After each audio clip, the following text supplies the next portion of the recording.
Totally a sucker for Rust Belt. Totally a fanboy. Thrilled to be chatting with y'all. But man, tell me a little bit more of your story, or I will. However you want to play that. Like, love to get to know you a little better. I'll give you my personal story.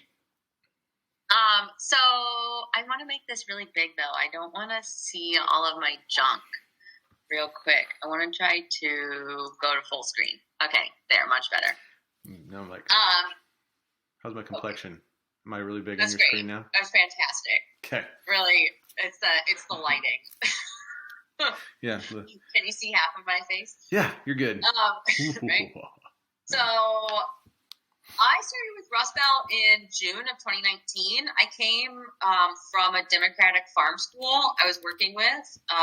We composted. Rust Belt acquired the Heinz and our grocery stores, and they brought us to the farm their food scraps. And so that's how I really got tied into the organization, because I would field all of those scraps and then compost them with the kids at the farm school. So we did that. And that, I started talking to Nathan Rutz, director of soil, he's a real chatty Cathy. He would talk to me off the back of the lift gate. He was hauling and we would just start talking. And I mean, it was really beautiful. We just stood outside and talked. And so when my time there came to an end, I was at a place where I didn't really I was very grateful to be at a place in my life where I didn't really need to get work or starve, to be blunt. Oh man. And so how do you do that? I want to record a conversation about how to do that, right? Well, it has a lot to do with privilege and a familial safety net. It's good. So hey, yeah, those with those dynamics in play, let's use them for good, shall we? What do you say? Yeah, I'm here for it. So Nathan, one of our teammates, Joe, who's still on with us, he's making soil now. He wanted to take a summer internship, and Rust Belt, being the company that we are, encourages that. Please, you have other interests, you want to take an internship, let's figure out how we can make it work. Mm-hmm. And Joe was doing commercial hauling at that point in time, so it wasn't he was doing our bookkeeping or something where, they were doing a little more work. So I came on and filled Joe's spot for commercial hauling in that summer, and just did commercial hauling, and then our residential project was getting going, and so I was like, do I stay? Do I leave? What do I want to do? I was like, I'll stay. So I, what other option? Really, you know what you want to do, right? Come on. Yeah. Is there a choice? So I proposed that I stay and help them with their residential services.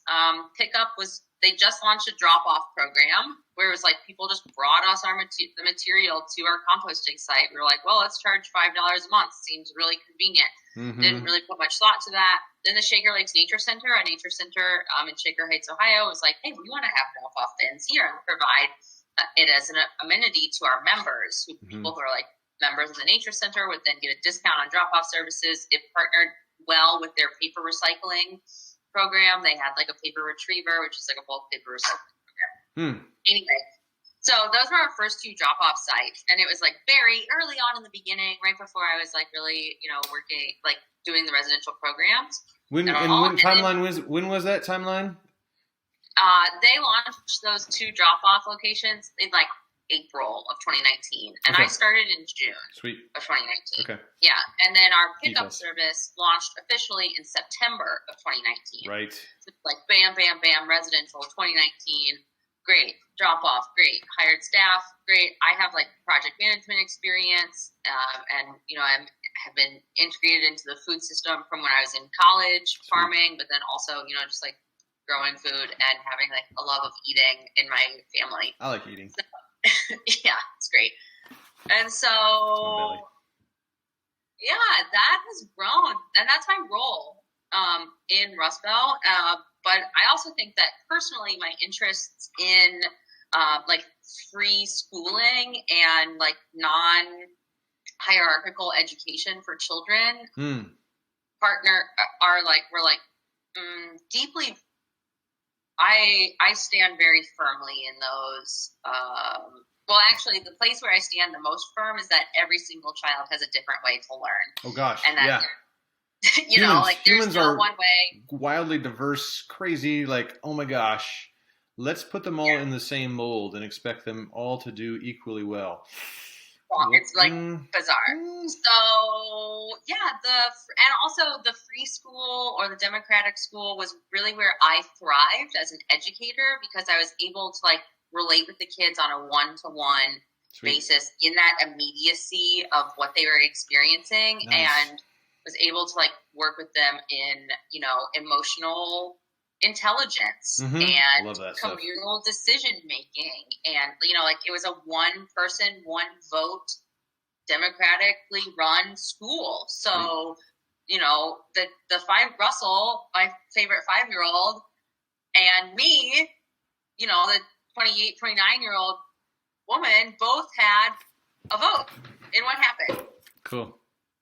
Yeah, and my vote was not weighted on books. You can read into that a little bit, though, and like people are naturally going to look to adults like, sort of, to like tell you which way you should go. Do I like this teacher? There's like that emotion, right? So on the books, it's not weighted, but right, relationally, of course it is. Yeah. And like what? So my context is I have 6 children. And my wife homeschools them. I try to be helpful and supportive. This is the principal's office if ever anybody gets in trouble. And yeah, like totally on board with what's it look like to involve people, everybody, kids, like decision making. Like, hey, this or that, cause and effect. Yeah. And I think at our house, votes are very heavily weighted. Mom and Dad are in charge. Sorry, but the business of giving people, hey, we're at the park, and I don't know. This is totally off topic, not anything having to do with drop-off stations whatsoever. But raising children or being good humans, or maybe that's what we're talking about right now. Like, hey, we're at the park, and you want to go in 1 minute or in 5 minutes? Because those are the options. We really need to go in 5. We've got to go in 5, but. Anyway, so yeah, well, I would to add to that the familial structure and how like the family is run or how the family makes decisions is much different and ought to be than how a community school makes decisions, because that's the family situation. Like, you can run your family however you want to run your family, but if you're participating in the school, and we really stressed that with the families. Cool. There's like, you can send your kid to a democratic school where they get a voice at school. You do not have to feel pressured from us to run your household. Like, what? That doesn't make any, like, can we vote on whether or not we eat our vegetables? That's what I want to know. Say it again? Can we vote on whether or not we have to eat our vegetables? Right? That's what I want to know. No. Important policy issues, right? Yeah. No, so that's my personal story and background, and I just happen to have a passion for community building and also have project management experience and continue to like figure that out. And so here we are. Also, I love working in an organization where we all have like agency over our time and like the ability to like see one another as like a real ass human. Right? We're not. Yeah. Oh, it shouldn't be that much to ask for in a work environment, and sometimes it really just seems like right. Let's all be adults. There's stuff that needs done. I'm always trying to like, hey, there's a bunch of stuff that needs done. Would you own these pieces? I got some ideas on how I think it should work. Here's some criteria that I think some outcomes that we need to hit, some marks we need to hit. But like, other than like, even with drivers. There's a window, and we need you to start in this window. We need you to hit these locations. We need to make sure that we're executing with excellence and try not to kill anybody with a truck in the meantime, right? Or blow the truck up. So, anyway, little things. So I do. Cool. Yeah, tell me about yourself, David, quickly. Yeah. That's quickly is a trick, right? I know. So 40 years ago. There was a light. There was a twinkle. A man loved a woman. That's awkward. So the short version is I grew up on the family farm 30 minutes west of Toledo. Both my parents come from farming backgrounds. Let me see if I can't give you the like super fast up to present day. I accuse my family of, both my mom's and dad's families of origin, like I accuse them of enjoying tinkering as much as they enjoy farming, right? And so compost is one of a string of things that I remember from my childhood, like my folks, like fooling, there's all the other things, many other projects and ideas that didn't stick. Composting is the one thing that stuck, and I grew up around it. Went to school, got a job doing other things, got trained, and then practiced like user experience design, usability kind of stuff. So like very emotional intelligence, so outcomes driven. A little bit of, I would rub shoulders with the marketing and the IT and the business folks. Like, okay, so started with ad agencies and then clicked over to financial services and was like, okay, so if it's people's money, stuff has to work. And was in that industry about the time that the iPhone came out, and like, oh, now everything's going mobile and it's got to be really streamlined, and the notion that you usually only have half of people's attention and maybe one eyeball and maybe a thumb, as you're designing apps or whatever, right? Like, so it can't be an encyclopedia of like easy decisions. This has to be straightforward, and we have to actually get a job done. So that was my training and background, and in 2013, the folks said, hey, we want to establish a depackaging capability, which there is now a depackaging capability 30 minutes west of Toledo. If anybody ever has any depackaging, food waste that needs depackaged, give us a call. And I, through the course of helping with that project, caught the bug effectively. And at the time, there were a number of operators, kind of contemporaries of my folks, that we'd really gotten into composting in the early 90s when the state of Ohio said, thou shalt not put yard waste in the landfill. We're like, hey, some leaves from some villages or municipalities and some livestock manure. We had really sandy soil. And today the soil is much healthier because we've been feeding it compost for a couple of decades. Crazy idea. So that's that piece of the story. But in 13, it's like, hey, there's people who are doing composting at the scale of a roll-off box. And there are people who are doing composting at the scale of a 5-gallon bucket on bicycles. Yep. Right? But there wasn't a lot of like middle ground, commercial scale. And so that's where the whole concept for GoZERO was born, in terms of, hey, if we can provide, kind of like document destruction. And even today, my big shtick is, man, I don't even necessarily want GoZERO to be your neighborhood composter. I would love to help find local operators that we could be your back end. And, if there is no local operator, like, heck yeah, we can, any school, anybody that'll have us. And, case in point with Bowling Green or others, which I just checked, we have 30 drop-off stations around the state, which, wow. So I'm not sure, it's the kind of thing where with Bowling Green, it's a function of, they've just done a really great job of tooting their own horn a little bit. Tooting their own horn, or getting the word out, right? Mm-hmm. And GoZERO, we've been guilty of not being super loud, but like working, like my heart and goal has been to like keep your head down, make sure stuff works, reliability. If we say we're going to be there on Tuesdays, we're there. It's happening. Yep.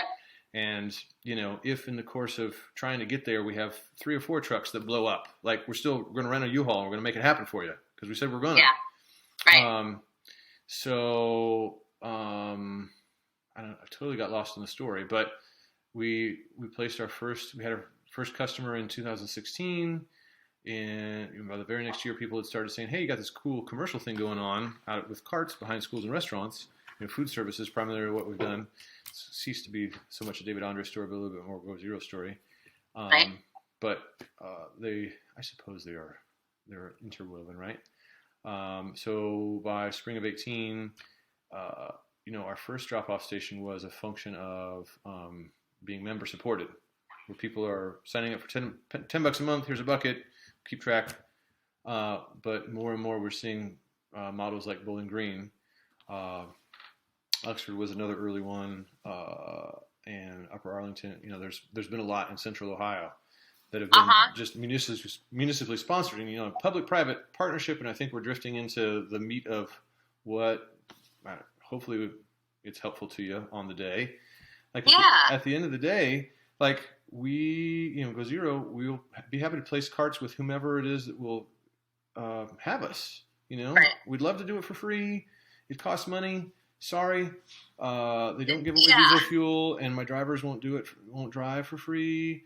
So our pricing reflects our costs. We are not for profit, and whether the material is sourced out of the back of a commercial kitchen or through a municipally stood up program, doesn't matter to us. Just so long as you don't put your non-compostables in the bin, right? Right. And like I said, we'll come around. If we say we're going to be there on Tuesdays, we're going to be there on Tuesdays. And it's been working really well. We do, at the same time, we haven't, probably to a fault, but on purpose, we haven't done a lot of storytelling. As time goes on, man, we want to do a better job of that.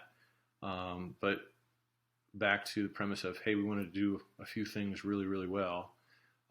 We have not tended to create lots of wraparound collateral like signage or brochures or all this kind of, and municipalities that we've worked with have done a great job of what I think of. I was in the truck night before last, and municipally sponsored stations, signage about make sure to close the lid on the cart when you're done. And please don't put your plastic bags in here, and all the little things that to have crowdsourced it, wisdom of the crowd, swarm thinking kind of stuff. It puts us in a spot where, well, and frankly, case in point for this recording as much, like we spend a lot of time telling a lot of the same stories one-to-one over and over again, which I'm trying to do a better job of that. But it's been super cool to see municipalities or any given local customer like, hey, figure it out. Everybody's no two commercial kitchens are exactly the same, but we can give you some tips and tricks, patterns that we see, right? Back into designing usable systems. So that was the brief history on into some bits and pieces of I think what it is that might be helpful. But yeah, I have some more specific questions. Cool. So we have largely started our drop-off programs without the help of government agencies or municipal partners. So we have, with a few exceptions, there have been some communities that have really taken the lead on the similar things as you have mentioned, the signage, and supporting us in a way that allows for the promotions of the services to all of their community members. So that's been really fascinating to see. And not just fascinating to see, but it's been really, it's just, really phenomenal to have their help and support for us so that we can make our time go farther to reach more people. My question, is I would love to know, who started the conversation with the municipalities? Was it you? Was it the community members? Was it the municipality that came to you that said, I want to offer this as an amenity to our residents because it really is an amenity, just the same way trash and recycling is. So, who started that conversation? And then what costs are covered by the municipality? How does that work for you on that end? And, how did you make that explicit ask? Was that part of a contract? What did that look like? Yeah. So whose idea was it? I'll try to give everybody else as much credit as possible. I think that our trying to keep it simple approach is, if you can get it to our containers, we'll take it from there. Again, back to whether it's sourced out of food waste, whether it's out of the back of a commercial kitchen or, 1 5-gallon pail from the community itself. And again, back to whether it's my design background or just the crazy way my brain works is like, hey, the people who are paying for the service don't necessarily have to be the people who are benefiting from it, right? And so if it's a member-supported kind of thing, which is what the first concept was, I think pretty early on, it was like, hey, member-supported is one way to get the job done, but, even our pilot, we got some assistance from Hamilton County Recycling on, helping to pay for the diesel fuel to get the truck there and back. And so from the very inception of our programs, it's always been, who pays the freight has been fluid. and Bowling Green specifically, I think, there are other, they would probably be best to ask whether they were aware of programs we had going on in Columbus and Oxford and others that this was already a thing, and they contacted us. We tend not to do a lot of cold calling, so I would surmise that they probably were aware of some of the things that were already going on, and they reached out to us. But at the end of the day, again, trying to keep it simple, trying to do what we do well. We do literal and figurative heavy lifting. We do the things that folks on site can't do, so as to empower them to do the things they can, like signage or internal communication or community outreach, right? So empower people, and it's been tricky. Man, it would be fun to just provide lots of wraparound services and we'll just do it for you.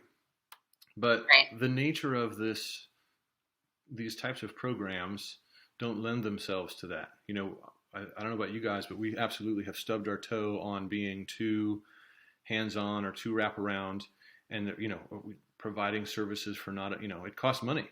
If it doesn't cost them anything, they probably won't steward the program well, and our containers will become just another trash can. Right? And so specific to Bowling Green, I would have to think really hard, and they would be the best ones to ask. They reached out to us, and in terms of costs and things like this, public-private partnership, we love them, and it's another customer-vendor relationship where GoZERO, we pride ourselves on not asking our customers for long-term contracts. We just want to win your business week over week, visit over visit. And, we lost 80% of our business when COVID hit, and it was terrifying because we didn't have contracts, but we're still here. I think we're going to survive, pretty sure at this point. Good. Yes. Knock on wood, say a prayer. Right. And so we have standard pricing. Happy to tell you what that is. We're a little bit more expensive than what I know a lot of other folks are. But for that price, we make the truck show up, and we service the carts, and we provide some data, and we try to do a really great job of making sure that, if there's any issue, we provide all the customer support necessary to make sure that, our on-site champion is equipped with pictures of contamination or tips and tricks on how to navigate this weird situation, right? And my joke, used to have a Prius, now I've got a Volt, is that, if anything went sideways, I've always, again, knock on wood, I've always had this concern that, at some point, kind of like a porta potty, somebody would tip over a container and there would be food waste all over somebody's parking lot. Our very non-corporate pledge is just like, hey, worst case scenario, I'm going to get my short bed Volt with a soup shovel and come clean it up. I'm going to first say, I'll come and save you if you need it, but can you do for yourself, if there's an issue? So, sure. I think, am I answering the questions that you're looking for? Is that the kind of stuff? That's how it's been framed up. And so we've been talking to Bowling Green since before COVID, to be frank. Gotcha. And it's like and there's, we're just beginning to get a little bit better at knowing how long it takes from initial inquiry to like carts on the ground. But that arc, because there's the business, we try to composting joke, inoculate whomever reaches out to us. Because there's always usually a champion, weaponize them a little bit, empower them with information so as to understand what the shape of this thing actually is and how to share it into their organization so as to get leadership buy-in and grassroots support, because both are necessary, right? Yep. And that usually and make sure that we provide a proposal that's got a real number on it, and there's standardized price, all the things, right? Mm-hmm. So there, am I hitting any of the marks? Am I getting at what you're hoping for? I would be really curious to know as well, David, when you have with all of your municipal partnerships, do they cover the ongoing costs? So I know that you've mentioned being some locations being member supported, Yep. and some locations, which would tell me that there are other locations that are perhaps not member supported. Is Right. that true? Right. Yep. Correct. Yep. Two and flavors. then, There's member supported stations, right.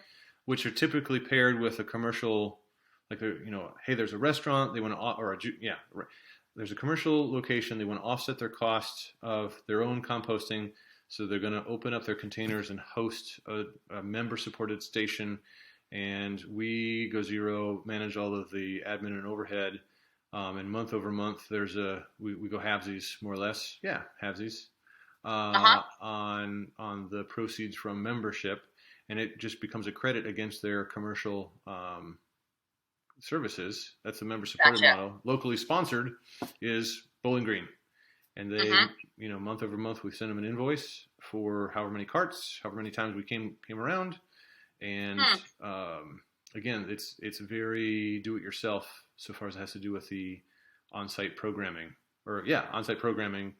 We can help municipality. Hey, if you would like for us to, some municipalities, we've provided buckets. We can help source buckets, or you can do it on your own. We can help source stickers as to what is or is not acceptable, or you can do it yourself. And here's our standard collateral that you could put your own municipal logo on it, So again, forgive me. I think I maybe jumped in, but those are the two flavors, right? Yeah, I think that's super helpful to hear, because that goes beyond. I think I actually am really attracted to the latter model, of course, of what locally supported bins look like. It puts a lot of ownership in the hands of that partner.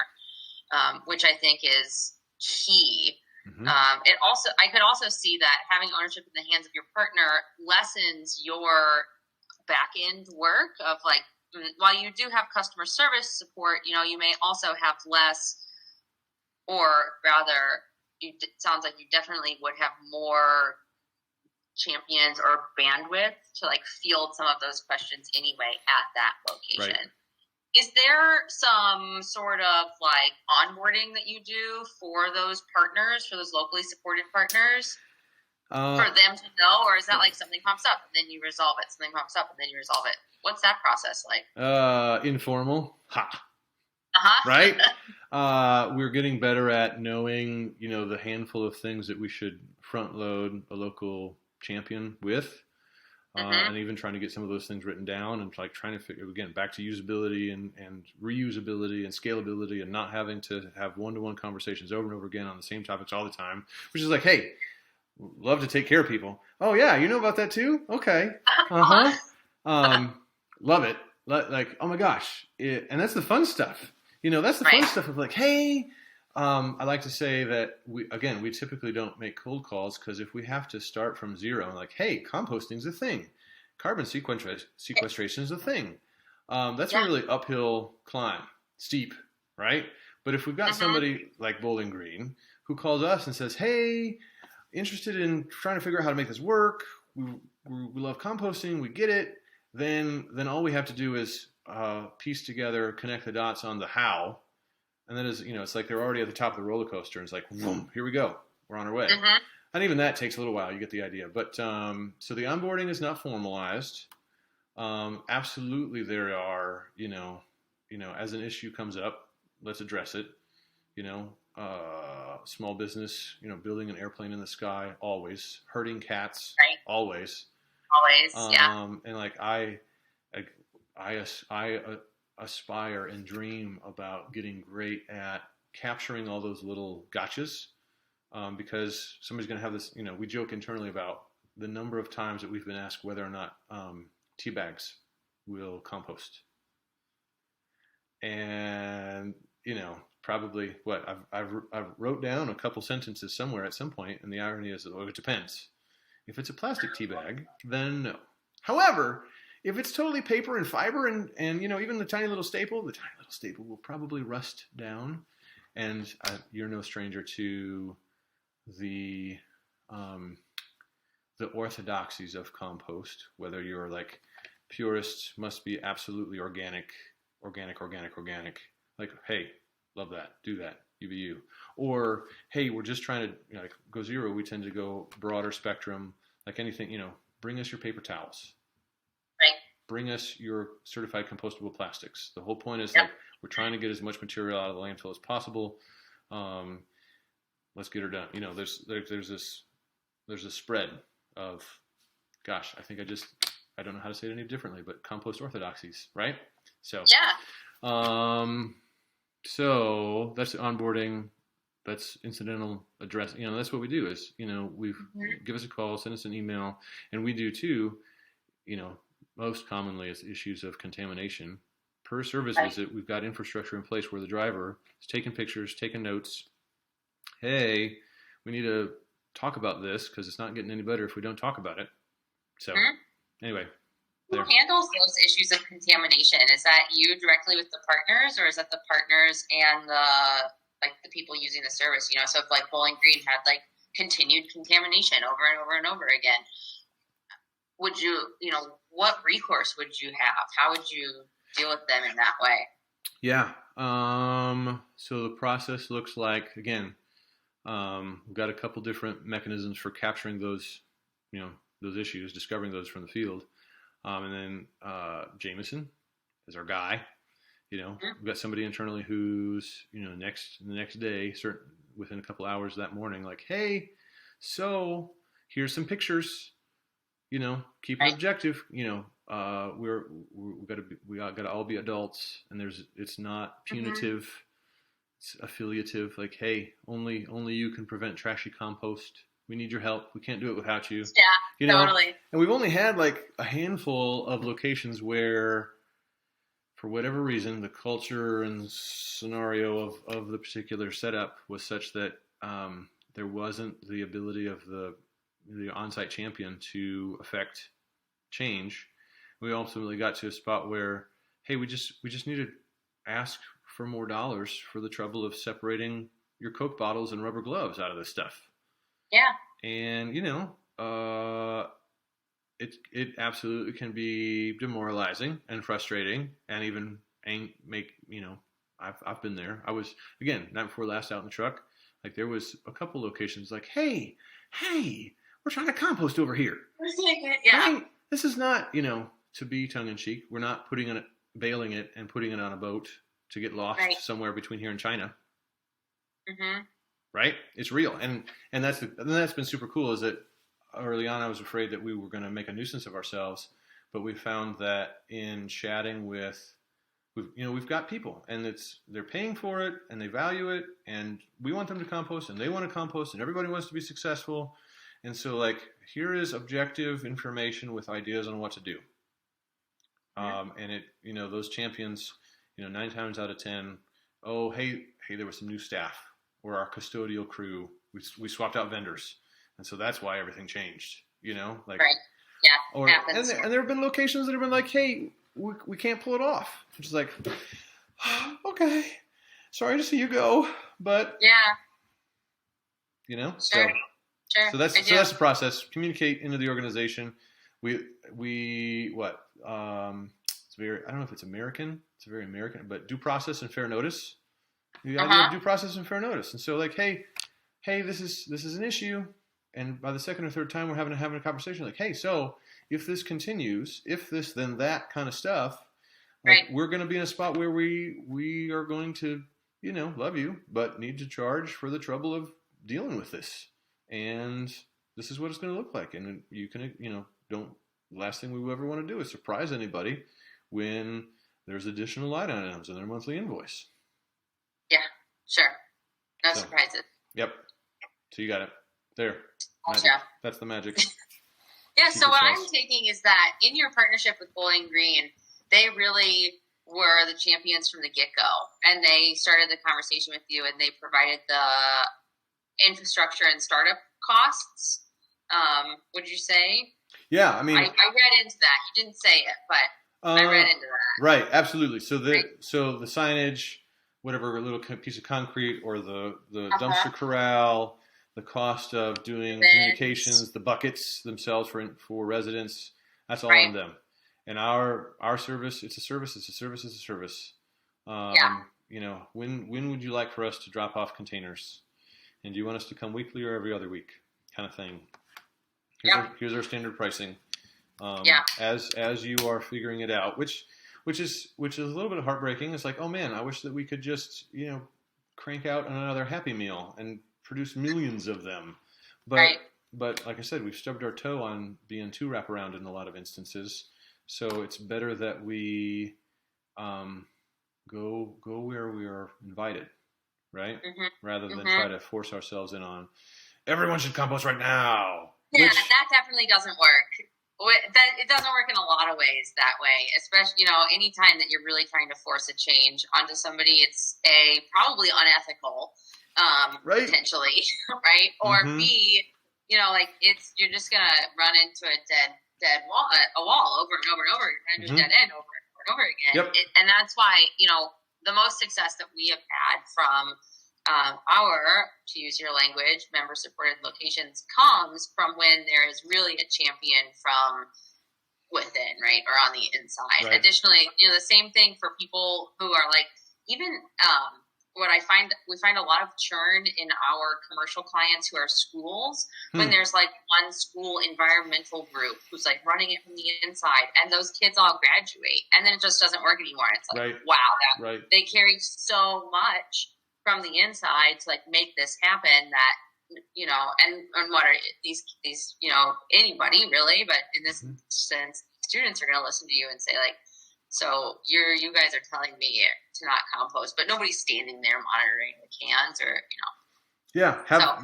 make sure that mechanism is in place, right? Yep. Top down, people are going to be willing to pay the freight. The brass, so to speak, has said we're willing to foot the bill. Sure. And grassroots, we're gonna get the job done. Yeah. Any location that doesn't have a champion or some mechanism for that, it's a recipe for trouble, right? So. Yeah, definitely. And I also, I think that if we just haven't had I'm not sure, much of Ohio has had a chance to catch up to some of our westerly located states or in the Far East where there's either a bend towards more sustainable politics or ecologically friendly politics as we see on the West Coast, or literally on the East Coast where there's just no room for landfill trash, right? And so their tipping fees are outrageous, where ours in Ohio we have tons of room for landfill, and so our tipping fees are not yet a financial deterrent away from landfills, right? So you got it. Yeah. But I guess, now we're just preaching to the choir, to one another. But really, it's a lot of people ask me, why do I have to pay for this service? And I guess the reason why I started talking about this, it's not just, yes, we are collecting your food scraps to make compost with, but we're also paying people dignified wages and encouraging local economic growth through our jobs, and that's not just a job where you go and leave, but a job that if you want, you can do that, but if you want to, there is place to be more invested. There are easier ways to make a living than to do composting, for sure. Yeah, way. So that's really curious, but yeah, I think in our explorations, helping municipalities, I think it's been a little, again, I said there are a few that really understand it, but, making the explicit ask of and this is what it costs and this is how we'll bill you. We want you to be able to provide this service to all of your residents, regardless of their ability to pay, because that's really big. Let's make this happen. I think the model of billing them monthly for the weight. So it's billing the city or the municipality or the partner monthly for the weight that's collected. Is that how one of your models runs? Almost. We charge per services and per container. Per services and per container. So you may have a base rate for the services, and then charge per container picked up. To make the truck show up, all of the administration that goes into getting the truck there, all of the administration, that tails, that follows the truck having been there. Here's the price. And then, however many containers you want, Right. here you go. And that keeps it pretty objective. Yeah, rather than, how many gallons or how many pounds. Sure. We've got lots of CYA in terms of taking pictures and things like that. For, we really, we've got timestamps, geostamps, photos, data. We've had customers who have called us and said, "Hey, you weren't here." I'm like, "Well, not calling anybody a liar. Have you been out to check yourself? Because I've got a lot of data that says there was somebody there at 2 a.m. this morning." 9 times out of 10, I was like, "Oh, I didn't actually go out and check myself. I just had a staff member who, whatever, was confused, maybe, right?" So, in your municipal partnerships, when you say that you ask them to pay per container, is that just like per having that container on site, or is that per service of that container? Per service. So, like, sister, let me keep playing. Like, we charge $70 to make the truck show up. 70. Right. And then each of the first 5 carts is $14 a piece. So, like, one cart is 84, 2 carts is 98, 3 carts is 112. Not that I haven't run through those numbers a lot in my brain all the time, right? But then the 6 container on up is $10 a piece. Since we get that break point. And so, hey, would you like for us to come weekly and service 3 containers weekly? Or would you like for us to come every other week and service 6 containers every other week? It's the net same amount of disposal. And if you have a lower threshold for the amount of the material sitting on site for just a minute, it'll cost a little more. But if if you've got the room for a couple extra containers and you're not afraid that man-eating insects or zombie-ridden rodents are going to inundate your property, which, I like to talk about our containers, watertight for all intents and purposes with a lid, keeps odors in, pests out, lots of pragmatism. Years ago, everybody was afraid of these things, and anymore, there's enough good track record that it's not as concerning. The irony of, hey, there's not going to be any different material at your dumpster area. You were putting all your food scraps in an open dumpster. And, how many times have I scared raccoons out of a dumpster when 3 feet away are our, pretty contained, happy little carts? We're actually causing these things to become more hygienic. Yeah. And that people are more mindful. Custodians at schools are saying, hey, I have a fraction of the amount of stuff on the floor at the end of the noon hour lunch period. This is pre-COVID, right? Old stories. Because kids are so much more mindful of what's going on. Like, that's, good stuff upon good layers of like, yes, that's the empowered goodness that we're trying to help inspire, right? So I don't know if I'm answering your question anymore, just talking, but you get the idea. Are there times, or have you run into yet, David, where a municipal partner has 6 bins on site and they get serviced weekly? Well, all 6 of those bins get filled up before your service date, like 4 days before your service date.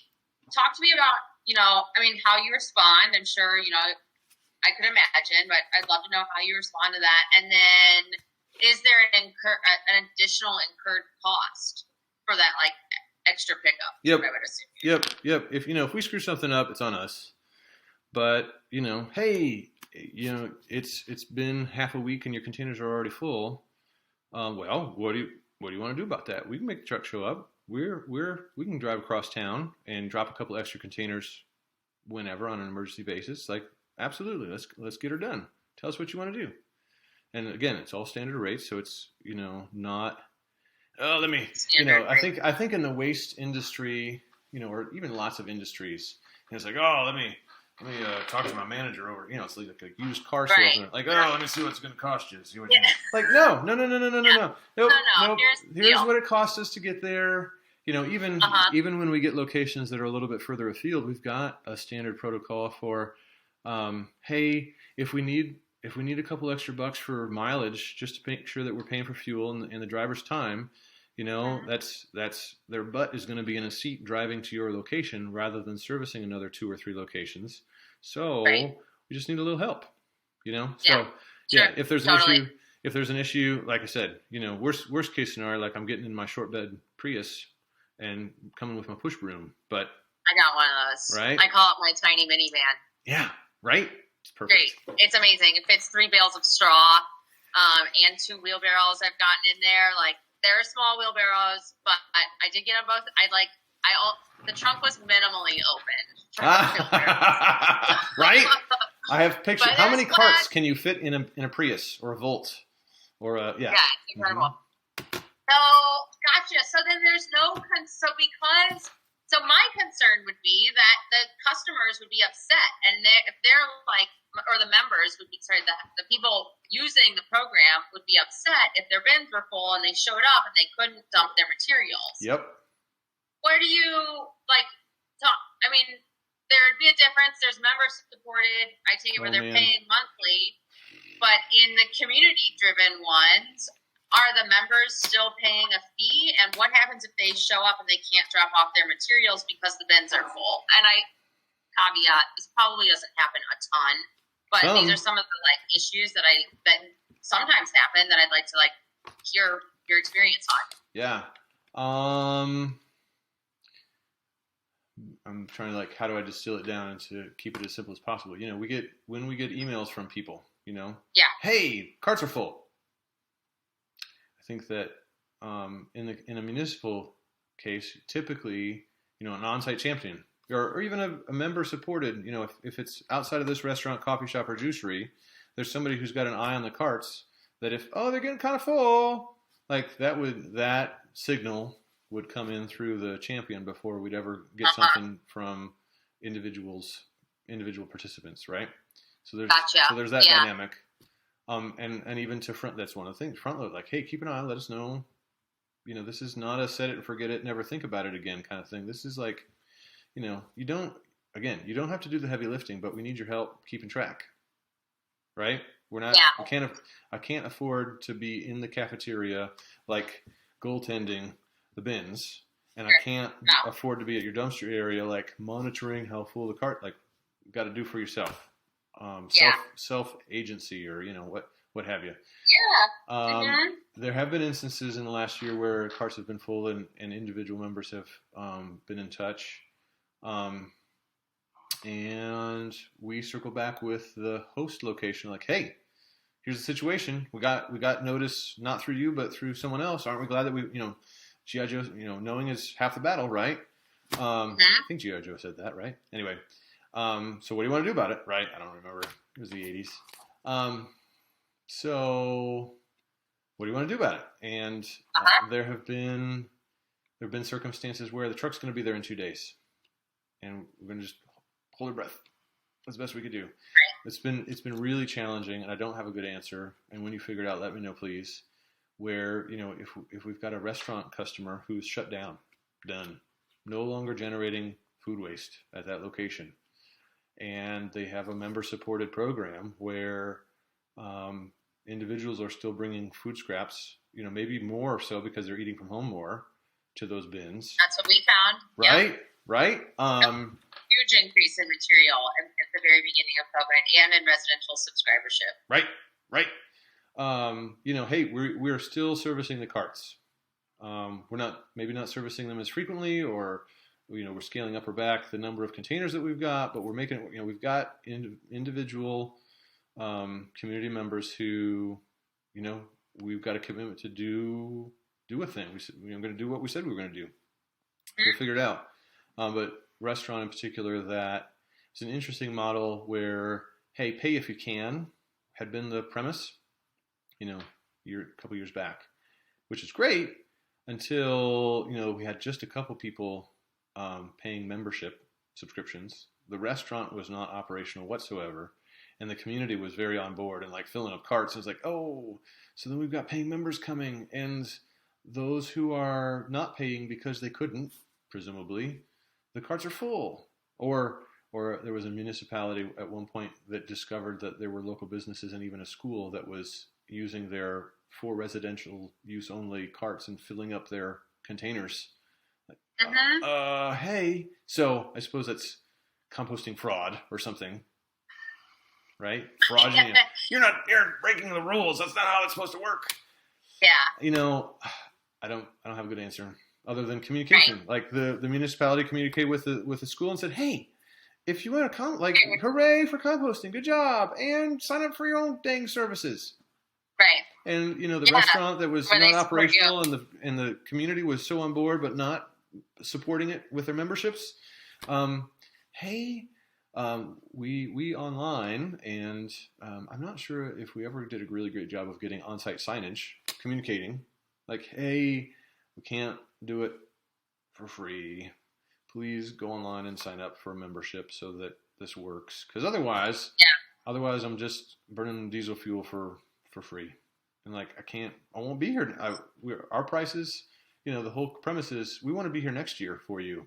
And if we do it for free, we won't be. Right. So we've already decided what we want to do. Let us know what you'd like for us to do or not do for you. Right? There it is. Cool. Thanks, David. Yeah. I don't know. I feel like in our system, it's all of our locations are member supported. So yeah. And the location that they're at, some are hosted on city property and others are hosted on private property. Right. And that, it's purely, are we working with are we working with City Hall to establish a location? Are we working with a city council person to establish a location? Mm-hmm. Was it a business that came out to us and said, like, hey, what you're doing is really cool. I want to have a community drop-off location behind us. There's an apartment building that's about to open up right across the street. I want to drive traffic through our restaurant to get foot traffic. Those members that way. It's Tuesday. Come bring your kitchen scraps and have a drink, right? Mm-hmm. Right. So that has been, we've historically always asked everybody to pay. I would really like to, but they're still having to pay month over month. And so what I would really like to see is partnerships from Rust Belt Riders with municipalities that can make these services available at a reduced rate or for free based on the municipal sponsorship or the municipal subsidies to us. Because you're right. There are true costs of service, but when we take into consideration like the amount of food waste that can be diverted from the landfill, the amount of carbon that can be sequestered through compost application, like that's, really to me what starts to make the biggest difference. And I love composting. My 5-gallon bucket can contribute to to your farmland being restored. Like holy shit. Mm-hmm. Big picture. And all kinds of things all of a sudden make sense, right? Yeah. And I love composting because, hey, again, we talk about spectrums or orthodoxies or what have you, hierarchies. There are those who focus on date labeling, and we should reduce the amount of waste, or we should donate what's wasted. Like, yes, the answer is yes. Amen. Godspeed for you. And I'm going to do this composting thing because. One, it's an immediate backstop against the material going to the landfill. Two, like it's super impactful, tangible. My favorite stories are the stories where there's a local restaurant that starts with 6 containers, but after 3 or 6 months, they're like, we only need 4. We figured out ways to not have so much waste. Like, yes, because you immediately saw how much waste you had. Right? These stories that are being told, and I think I want to go back to you talking about partnering with this municipality or that. Restaurant with an apartment building behind. I think that whether it's my design background or what have you, like the people who are utilizing the service or don't have to be the same people who are paying for the service, don't have to be the same people who are hosting the service. Don't have to be the same people who are championing the service. Right. And all of those audience users, audience members are in play. And at the same time, I like to say that GoZERO, we have the operational capability, but we are not your financiers. It's up to you to find the funding. Up for you. We can do it, but I can't do the work and pay for the work myself.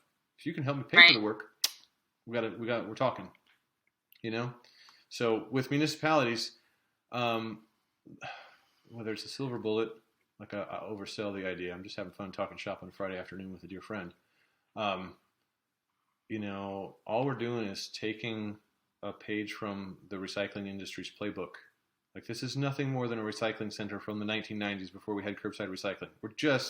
History is just repeating itself. This is not that hard.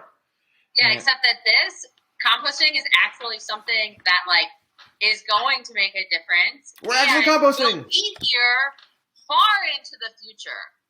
It's possible to, if we are taking that page out of the recycling handbook, yes, we can do that, but we can do it on a hyper-local scale, and we'll be able to do it for years to come. And layer on all the educational earthworms and soil regeneration and elementary students who get it. Right. Yeah, who just totally get it. Of course. Why? Yay! I love when our pickup customers, I'll talk to our pickup customers and do onboarding calls with them, and I'll say, how did you hear about our services? And they're like, well, our kids made us do this. They heard about it through a school initiative, and they came home, and they were like, why aren't we composting? My third grader shamed me into it. There's some democratic homes right there, buddy. How about it? Totally. Yeah. I know. Well, and with municipalities, it's the kind of thing hey, especially in a down year, weird budgets are crazy. Hey, fill in the blank municipality, maybe you aren't having your XYZ summer fest or what have you. Especially with the restaurants, hey, you're trying to stay in business. Your first job is to stay in business, and composting, let us know when you're ready to resume services.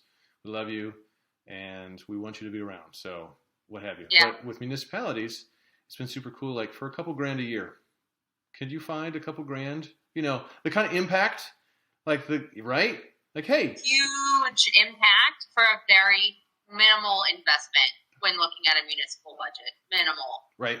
And if you've got an in-house communications, sustainability, outreach person, this is perfect. That yes, we will introduce you to 2 or 3 others who have, you want to talk to Bowling Green, you want to talk to Oxford, you want to talk to any, and the list goes down. I'm going to not mention all of the awesome people who get this job. And I don't. We provide a service. If you get it to our cards, we can take it from there.